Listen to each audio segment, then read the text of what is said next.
Hello दोस्तों, नमस्कार, सुप्रभात। आप सभी का हमारे YouTube चैनल पर स्वागत है। My self Ram Swaroop, assistant professor zoology. पिछले वीडियो में आप सभी ने लिंकेज और क्रॉसिंग ओवर की थ्योरी पढ़ी थी और मैंने आपको वहां पर बताया था कि नेक्स्ट वीडियो हम क्वेश्चन पर चर्चा करेंगे। पहला क्वेश्चन आप लोग स्क्रीन पर देखें। क्या मोनोहाइब्रिड क्रॉस में क्रॉसिंग ओवर के कारण टेस्ट क्रॉस का रेशियो बदल जाता है?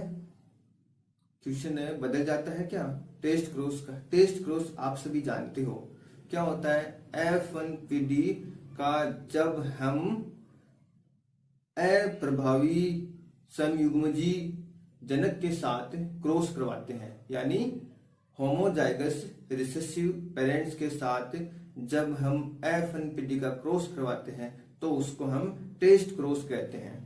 ठीक है, तो क्या बदल जाता है? आंसर नहीं दोस्तों, नहीं बदलता। क्यों?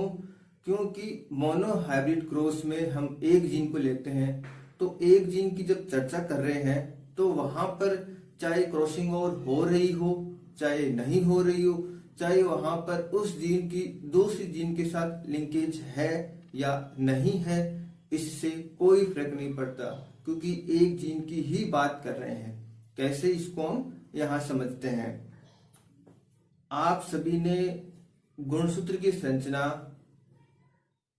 12वीं में या कॉलेज में या आपने कहीं बुक्स में पढ़ी होगी, आप सभी जानते हो।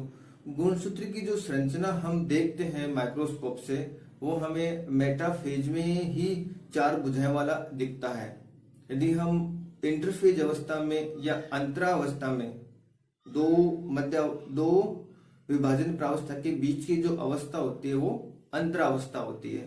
अंतरावस्था में यदि हम गुणसूत्र की संरचना देखें तो वो हमें धागेनुमा दिखाई देती है, पतले। आगे चलकर विभाजन की जो प्रावस्थाएं आती है उसमें उसकी संरचना परिवर्तित होती रहती है। तो मेटाफेज तक आते आते हमें गुणसूत्र मोटे भुजाओं वाले आराम से माइक्रोस्कोप के द्वारा दिखाई देते हैं। तो वही गुणसूत्र की संरचना में यहाँ पे आपको दिखा रहा हूँ, 4 भुजाओं वाला। यहाँ पे जो भुजाएं होती है उनको आपस में सिस्टर क्रोमेटिड कहते हैं और ये भुजाएं हैं, आप देख सकते हो। अब मैं बात करूंगा इसको, जो क्वेश्चन हमारा है उस पर हम चर्चा करते हैं। मैंने एक जीन ली है कैपिटल टी और स्मॉल टी, कैपिटल टी और स्मॉल टी। अब इनके बीच में हम क्रॉस करवाते हैं। इनके बीच में हम क्या करवाते हैं? क्रॉस करवाते हैं। तो आप यहां देखो, मैंने गुणसूत्र को देखो, इधर साइड में देखना। गुणसूत्र को आप ऐसे भी लिख सकते हो और आप गुणसूत्र को ऐसे भी लिख सकते हो। दोनों का मतलब एक, ये भी गुणसूत्र है, ये भी गुणसूत्र है, दोनों ही गुणसूत्र। यहाँ ऐसे नहीं कि ये एक गुणसूत्र है, ये डबल गुणसूत्र नहीं, इसकी 2 भुजाएं, ये 4 भुजाओं वाला हो गया, ये 2 भुजाओं वाला हो गया। क्यों? क्योंकि जब अंतरावस्था आती है उस समय रेप्लिकेशन की घटना होती है एस फेज में, तो वहां पे डीएनए द्विगुणित हो जाता है। तो जितना भी क्रोमोसोम में जितना भी डीएनए मटेरियल है वो दुगुना हो जाता है। गुणसूत्र की संख्या दुगुनी नहीं होती, संख्या उतनी ही रहती है, डीएनए दुगुना हो जाता है। इसलिए यहाँ पे 4 भुजाएं मैं आपके सामने शो कर रहा हूं। यहाँ इनके बीच में यदि हम क्रॉसिंग ओवर करवाए, दोस्तों एक चीज और आपको ध्यान रखनी है, प्रत्येक स्थिति में क्रॉसिंग ओवर संपन्न नहीं होता है। यदि 100 कोशिकाएं युग्मक जनन में भाग ले रही है, युग्मक बन रहे हैं, तो उनमें से 10%, 20% या 30% ही कोशिकाओं में क्रॉसिंग ओवर संपन्न होता है उस जीन के मध्य में। वैसे तो हर कोशिका में क्रॉसिंग ओवर संपन्न होता है, लेकिन गुणसूत्र की बात करते हैं तो गुणसूत्र पे बहुत सारे जीन होती है, तो वो कहीं पर भी संपन्न हो सकता है। तो उस पर्टिकुलर जीन के पास में क्रॉसिंग ओवर होने की संभावना कम रहती है, क्योंकि कहीं पर भी हो सकता है। तो उसका नंबर कब आएगा? मान लो 10, अगले राउंड में 10 राउंड होने के बाद में वहां पे क्रॉसिंग ओवर हो रहा है, तो इसलिए उस पर्टिकुलर स्थान पे क्रॉसिंग ओवर होने की संभावना कम रहती है, हर स्थिति में संपन्न नहीं होता है।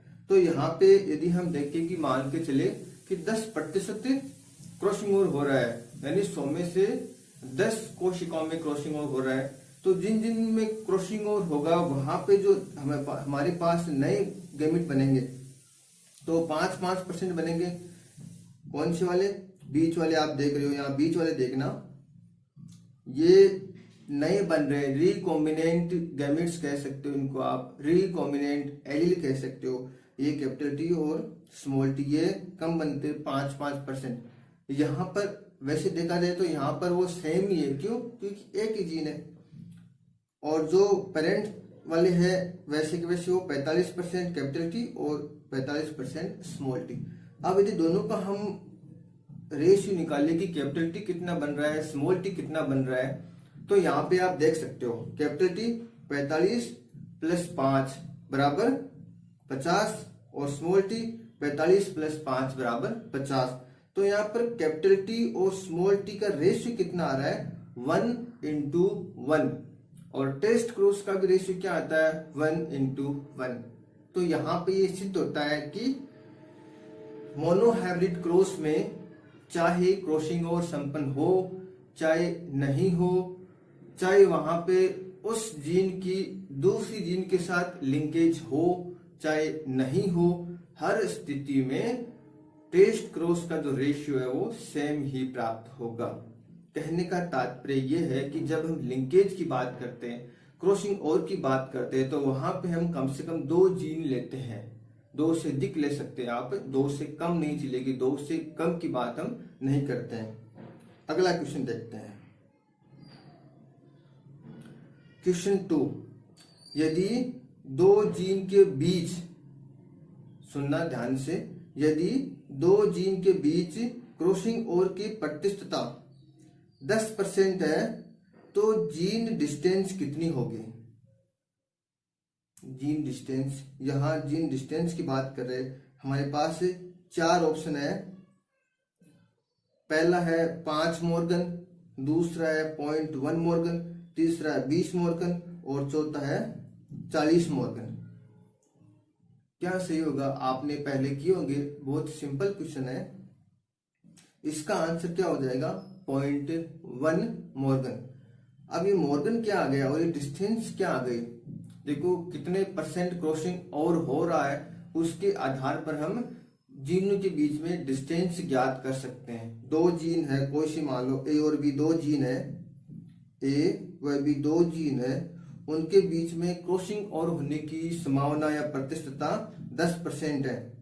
तो हम डिस्टेंस कैसे निकालते हैं ए और बी के बीच में? यहाँ एक फॉर्मूला दिया हुआ है, आप देख सकते हो। डिस्टेंस बराबर रिकॉम्बिनेंस फ्रीक्वेंसी, यानी जो नए बनने वाले एलील उनकी कितनी फ्रीक्वेंसी है, कितनी प्रतिशतता है, टोटल फ्रीक्वेंसी, टोटल कितनी प्रतिशतता है या प्रायिकता है। तो नए बनने वालों की कितनी है? 10%। और टोटल कितने? 100%। की बात करते तो वो 100 पर ही हम करते हैं, तो 10/100 तो कितना आ जाएगा? 0.1 मॉर्गन। यदि हम, ये यूनिट है, डिस्टेंस की यूनिट इकाई है, हम यदि मॉर्गन में लिखेंगे तो उसको 0.1 लिखेंगे। यदि सेंटी मॉर्गन में लिखेंगे तो 10 सेंटी मॉर्गन लिखेंगे, यानी 10% हो रहा है तो सीधा का सीधा 10 सेंटी मॉर्गन उन 2 जीनों के बीच में दूरी होती है। और यदि मैप यूनिट के रूप में लिखे तो मैप यूनिट और मॉर्गन यूनिट दोनों सेम होती है। 0.1 मॉर्गन बराबर 0.1 मैप यूनिट और 0.1 मॉर्गन बराबर 10 सेंटी मॉर्गन। ये आपको याद रखना है, इसमें से एक क्वेश्चन पूछ सकती है, ये आपको अच्छे से समझना है। नेक्स्ट क्वेश्चन की बात करते हैं। 2 जीन ए और बी के बीच क्रॉसिंग ओवर कराने पर निम्न रिजल्ट प्राप्त होते हैं। ए और बी 40% प्राप्त हो रहे हैं, ऐसे कह सकते हो आप। कैपिटल ए स्मॉल बी 10% प्राप्त हो रहे हैं, स्मॉल ए कैपिटल बी 10% प्राप्त हो रहे हैं, और स्मॉल ए स्मॉल बी 40% प्राप्त हो रहे हैं। ये यहाँ पर क्रॉसिंग ओवर कराने के बाद में जो गैमेट बन रहे हैं वो कितनी कितनी मात्रा में प्राप्त हो रहे हैं उसको लिखा है। तो मैं इसको ऐसे भी लिख सकता हूं, आप देखो यहाँ पे मैं 4 प्रकार के गैमेट यहाँ शो कर रहा हूं। Capital A, capital B, capital A, small B, small A, capital B, small A, small B. Capital A के बी कितना है हमारे पास 40, capital A small B 10, small A capital B 10 और ये 40। तो यहाँ पे आप देख सकते हो ये जो ज्यादा मात्रा हमारे प्राप्त हो रहे हैं ये कौन से वाले हैं, पेरेंटल, और जो पेरेंटल यानी जनक वाले ये कौन से है, रिकॉम्बिनेंट। ये कौन से है, रिकॉम्बिनेंट। कम प्राप्त होते हैं ना रिकॉम्बिनेंट सिंगल क्रॉसिंग और से। तो डिस्टेंस क्या हो गई 10 और 10, 20 रिकॉम्बिनेंट वाले कितने हैं 20, टोटल कितने हैं 40, 50, 60 और 10, 60 40 100, टोटल 100। तो हमारे पास कितनी हो गई डिस्टेंस 0.2 मॉर्गन। कितनी हो गई दोस्तों 0.2 मॉर्गन। ये हमारे पास डिस्टेंस हो गई। या इसको मैं ऐसे भी लिख सकता हूं 0.2 मॉर्गन को 20 सेंटी मॉर्गन, ठीक है, या 0.2 मैप यूनिट। नेक्स्ट क्वेश्चन की बात करते हैं। ऐसा क्वेश्चन पूछ सकते हैं RPSC. Crossing over take place in the, crossing over कहाँ संपन्न होता है, बहुत सिंपल क्वेश्चन है। कई बार आप लोग कंफ्यूज हो जाते हो, इसको भी याद कर लेना। ये संपन्न होता है पेकाइटिन उप अवस्था में, सब स्टेज में। किसकी, प्रोपेज फर्स्ट, म्यूसिस फर्स्ट, प्रोपेज फर्स्ट, उसके बाद में पेकाइटिन। अब हम नेक्स्ट क्वेश्चन देखते हैं। हमारा अगला क्वेश्चन है जीन ऑर्डर पर आधारित, यानी हमें 4 जीन हमारे पास है A B C D, इन चारों जीन का क्या क्रम है वो हम देखेंगे। तो इस प्रकार का क्वेश्चन कैसे आएगा, वहां पर हमें क्या दिया होगा, प्रत्येक 2 जीनों के बीच में कितनी क्रॉसिंग ओवर की प्रतिशतता है, कितना उनके बीच में क्रॉसिंग ओवर संपन्न हो रहा है वो दे रहा है। फ्रीक्वेंसी दे रही है, जीन फ्रीक्वेंसी का मतलब वो क्रॉसिंग ओवर से ही संबंधित है। तो यहाँ ए और सी के बीच में देखो, स्क्रीन पर देखो, ए और सी के बीच में 2%, बी और सी के बीच में 13%, बी और डी के बीच में 4%, ए और बी के बीच में 15%, सी और डी के बीच में 17%, ए और डी के बीच में 19%। तो इसको आप कैसे करोगे, इसको सोल्व करने के लिए आप सबसे पहले जिनके बीच में डिस्टेंस सबसे ज्यादा है, सॉरी जिनके बीच में जीन फ्रीक्वेंसी सबसे अधिक है, जैसे ए और डी के बीच में 19%, यानी स्वाभाविक है ये जीन एक दूसरे से बहुत दूर स्थित होगी। तो आप इसको कैसे लिखोगे, पहले आप लिख दोगे ए और डी ये एक दूसरे से बहुत दूर है, तो बाकी जीन क्या होगी, इनके बीच में ही हो सकती है। ये हम संभावना व्यक्त कर रहे हैं, अभी कंफर्म नहीं है, ये हम संभावना व्यक्त कर रहे हैं। तो ए और डी के बीच में डिस्टेंस कितनी है, एक तरह से 19% का मतलब ये है कि एक तरह से 19 सेंटी मॉर्गन या 0.19 मॉर्गन। अब हम बात करते हैं ए और सी की। ए और सी के बीच में सबसे कम है 2% है, ए और सी के बीच में 2% है। तो मैं ए और सी का देखो, यहाँ मैं सी को का, यदि मैं सी को यहां लिखूं या यहां लिखूं, कहां लिखूं मैं सी को, ये हम कैसे डिसाइड करेंगे, सी और डी के बीच में डिस्टेंस, क्योंकि डी का हमें पता है कि इस साइड में है, तो सी और डी के बीच में डिस्टेंस कितनी है 17%। तो यदि मैं सी को इधर लिखूंगा तो सी और डी के बीच में डिस्टेंस 21 हो जाएगी। तो ये तो क्वेश्चन के अकॉर्डिंग सही नहीं है।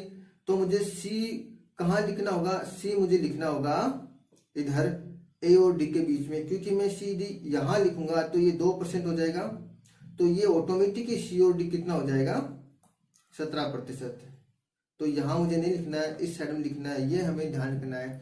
अब बी का ऑटोमेटिक हम निकालेंगे, बी का कैसे निकाले, बी का निकालने के हमें डी और बी के बीच में देख लेते हैं। डी और बी के बीच में ये रहा, बी और डी के बीच में 4%, अब मैं वही वाली कंडीशन है, मैं बी यहाँ भी लिख सकता हूँ, लेकिन यहाँ क्यों नहीं लिखूंगा, क्योंकि मैक्सिमम जो दूरी है दो जिनों के बीच में वे ए और डी के बीच में ही है, तो यहाँ बी साइड में नहीं आएगा, बीच में ही आएगा, बीच, क्योंकि सबसे अधिक दूरी ए और डी के बीच में है। यदि साइड में कहीं लिखूंगा तो फिर वो दूरी बढ़ जाएगी, यानी बाकी चीजें सी और बी ए और डी के बीच में ही आएगी। इस चीज को आप विशेष तौर से नोट कर लें।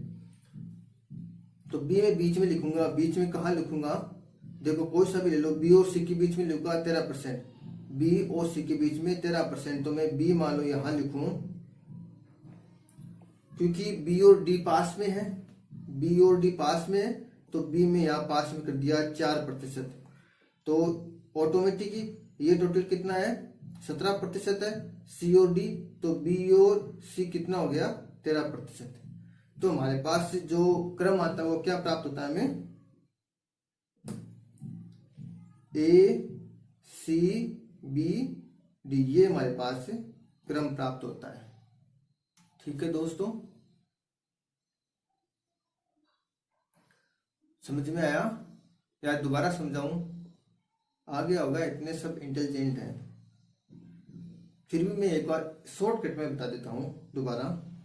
हम क्या करेंगे, जिनके बीच में जिन फ्रिक्वेंसी सबसे ज्यादा होती है उनको सबसे पहले लिखेंगे, ए और डी के बीच में सबसे ज्यादा है उसको सबसे पहले लिख दिया, इनसे डी किसी के बीच में नहीं है, तो बाकी चीन इन दोनों के बीच में ही आएगी, ये कंफर्म हो गया। क्योंकि यदि मैं बी को दे लिखूंगा तो बी और डी के बीच में बढ़ जाएगी डिस्टेंस, लेकिन एक्चुअल में ए और डी के बीच में ही ज्यादा है, तो बाकी बी और सी हो जाएगी। अब बी और सी किधर आएगा, सीधा सा जिसमें ए और सी के बीच में सबसे कम डिस्टेंस है 2, तो ए और सी कौन सा हो जाएगा, ए और सी या 2 लिख दूंगा मैं, तो ऑटोमेटिक बीच किस में आ जाएगा, बीच में आ जाएगा, तो ए सी बी डी सीधा डायरेक्ट कर सकते हो। नेक्स्ट क्वेश्चन की बात करते हैं।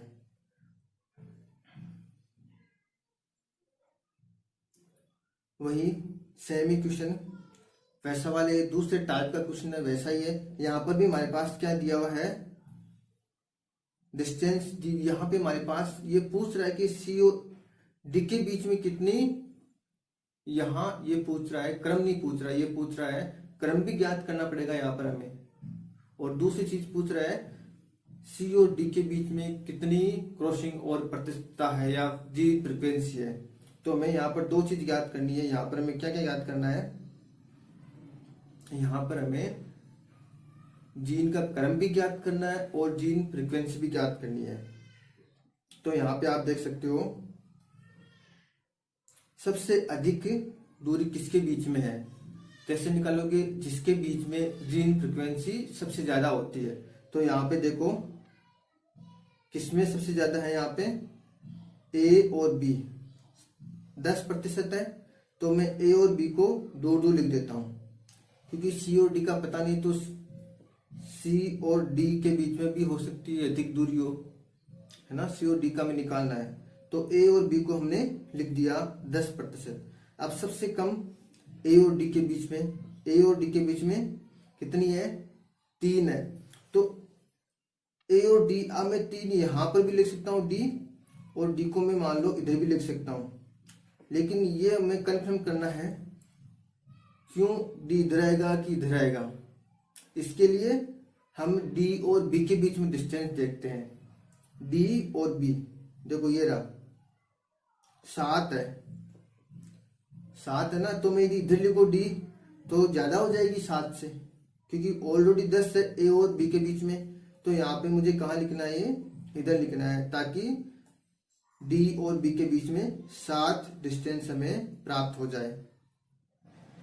नेक्स्ट ए हो गया, डी हो गया, बी भी हो गया। अब हमारे पास कौन सा बच रहा है, सी को कहाँ लिखना है। तो सी और बी के बीच में डिस्टेंस देख लेते हैं।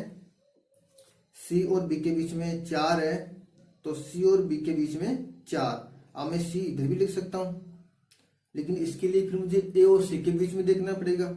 ए और सी का दिया हुआ है 6, तो इधर लिखूंगा तो ए और सी के बीच में ज्यादा हो जाएगा।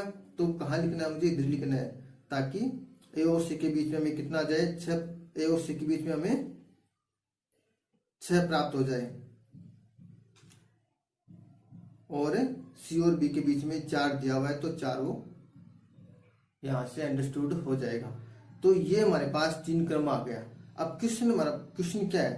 क्वेश्चन है सी और डी के बीच में कितनी जीन फ्रीक्वेंसी है? तो सी और डी ये रह गया, इसके बीच में कितनी है?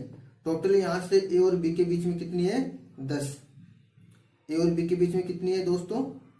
10। और ए और डी के बीच में कितनी है? हमें सी और डी के बीच में निकालनी है ना, तो ये 10 है। ए और डी के बीच में कितनी है? 3। और सी और बी के बीच में कितनी है? 4। तो 3 और 4 7 साइड में से निकाल देंगे, बीच में कितना बचेगा? 3। 7 में से 10 में से 7 गया, कितना बचा? 3। तो ये 3 इसका आंसर हमें प्राप्त हो जाएगा, 3%। सी और डी के बीच में कितना हो जाएगा? 3%। अब कुछ क्वेश्चन मैं ऐसे देख रहा हूँ जो मैंने नेट से लिए है चीज, ये देखें। पहला क्वेश्चन आपके सामने यहाँ शो हो रहा है, the tendency of linkage is directly proportional to the rate of crossing over between two gene. यानी जो लिंकेज की जो प्रवृत्ति है वो क्रॉसिंग और की जो प्रतिशतता है उस पर सीधा निर्भर करती है, समानुपाती है। क्या ये सही है या गलत है, ये पूछ रहा है। तो दोस्तों मैं बता के गया हूं आपको, क्या बता के गया हूं कि लिंकेज समानुपाती 1 अपॉन क्रॉसिंग ओवर। तो यहाँ पे विद क्रमानुपाती समानुपाती नहीं है, तो ये इसका जो आंसर हो जाएगा वो क्या हो जाएगा? फेल्स। ये क्या कथन है? फेल्स कथन है। ठीक है, नेक्स्ट की बात करते हैं। Linkage dash dash dash as the distance between two gene dash dash dash. ये कह रहा है कि लिंकेज बढ़ता है या घटता है तब जीन डिस्टेंस घटती है या बढ़ती है, तो वो क्वेश्चन पूछ रहा है। देखो, लिंकेज जितनी अधिक होगी जीनों के बीच में डिस्टेंस उतनी ही कम होगी। लिंकेज जितना ज्यादा होगा डिस्टेंस उतनी ही कम होगी, लिंकेज जितना कम होगा डिस्टेंस उतनी ही अधिक होगी। दोनों एक दूसरे के उल्टे हैं, तो उल्टे वाला कौन सा हो गया? डिक्रीज। डिक्रीज तो समानुपाती हो गया, नहीं है। अनअफेक्टेड डिक्रीज, नहीं। अफेक्टेड तो होता है। इंक्रीज इंक्रीज, चौथा वाला नहीं। तो कौन सा बचा फिर? डिक्रीज और इंक्रीज। यानी यदि लिंकेज डिक्रीज होता है, कम होता है, तो डिस्टेंस बढ़ती है। तो इसमें राइट आंसर कौन सा हो जाएगा? थर्ड वाला। Next question, in drosophila male there is complete linkage, what is the reason behind this? Drosophila का मेल होता है, इसमें कंप्लीट लिंकेज होती है, यानी वहां पे क्रॉसिंग ओवर संपन्न नहीं होता। वहां पे लिंकेज होती है, सारी की सारी जीन वैसी की वैसी जो मेल में होती है, उसका जाइगोट बनता गैमिट बनता है, सेम वही गैमिट में आ जाती है। तो इसका रीजन क्या है? इसका रीजन है इसमें नो सिनेप्सिस। क्रॉसिंग ओवर होता है तो वहां पे सिनेप्सिस नहीं बनता, सिनेप्सिस नहीं होता है, सिनेप्सिस की घटना नहीं होती है, इसलिए वहां पे रिकॉम्बिनेशन नहीं बनता, नए पुनर्योजन नहीं बनते वहां पर। तो इसका आंसर क्या हो जाएगा? No synapses. नेक्स्ट क्वेश्चन की बात करते हैं। लिंकेज रिजल्ट इन, लिंकेज से क्या प्राप्त होते हैं? Formation of more dominant phenotype, ना, गलत है। Formation of more wild phenotype, wild phenotype का फॉर्मेशन नहीं है। Formation of more parental phenotype, linkage से क्या होता है? पेरेंटल जो जीनोटाइप होता है वो का वो हमें गैमेट्स में प्राप्त होता है, जो नई संतति बन रही है उसमें हमें प्राप्त होता है। तो इसका राइट आंसर क्या हो जाएगा? थर्ड, पेरेंटल फिनोटाइप का स्टोर रहता है, एक तरह से वो सेव रहते हैं, रिजर्व रहते हैं, ज्यादा से ज्यादा ये बनते हैं। हमने देखा था ज्यादा बन रहते हैं। दो जीन के बीच में हम जब क्रॉस करवाते हैं तो जो पेरेंटल होते हैं वो ज्यादा बनते हैं, रिकॉम्बिनेंट कम बनते हैं। तो इसका आंसर क्या हो जाएगा? 4। अगले क्वेश्चन की तरफ बढ़ते हैं।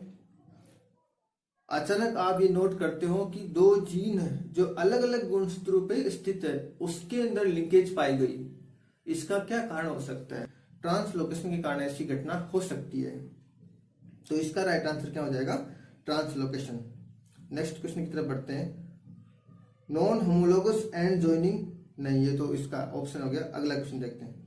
Accurate mapping of gene can be done using, mapping किसके द्वारा, एक्यूरेट मैपिंग किस जीन के द्वारा हो सकती है? तो यहाँ पे हम देखें तो जो 3 पॉइंट मैपिंग है, क्योंकि एक्चुअल में वन जीन सिंगल जीन से हम नहीं निकाल सकते हैं, जीन के बीच में डबल 2 पॉइंट या 2 पॉइंट मैपिंग देखते हैं, तो 2 जीन के बीच में हम देखते हैं। तो कई बार क्या होता है, जो 2 जीन बहुत दूर स्थित होती है तो उनके बीच में क्रॉसिंग हो जाती है, तो हमें एक्चुअल में डिस्टेंस पता नहीं चलती। तो फिर हम 3 पॉइंट लेते हैं, 3 जगह देखते हैं, 3 जीन देख सकते हैं या 3 पॉइंट पे देखते हैं, जिसके कारण हमें एक्यूरेट हमें 2 जीनों के बीच में डिस्टेंस पता चलती है। तो इसका जो राइट आंसर वो क्या हो जाएगा? थर्ड वाला 3 पॉइंट मैपिंग।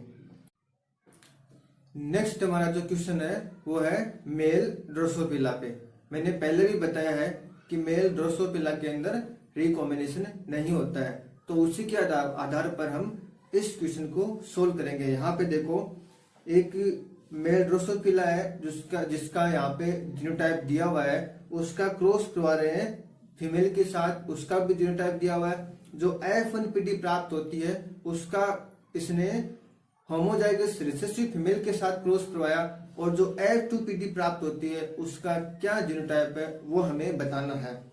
तो यहाँ पे क्वेश्चन के अकॉर्डिंग जो मेल का जो जीनोटाइप दिया हुआ है वो P+V+ और P+V+ है। फीमेल का हम देखें तो फीमेल का क्या हो जाएगा? P-V- और P-V-।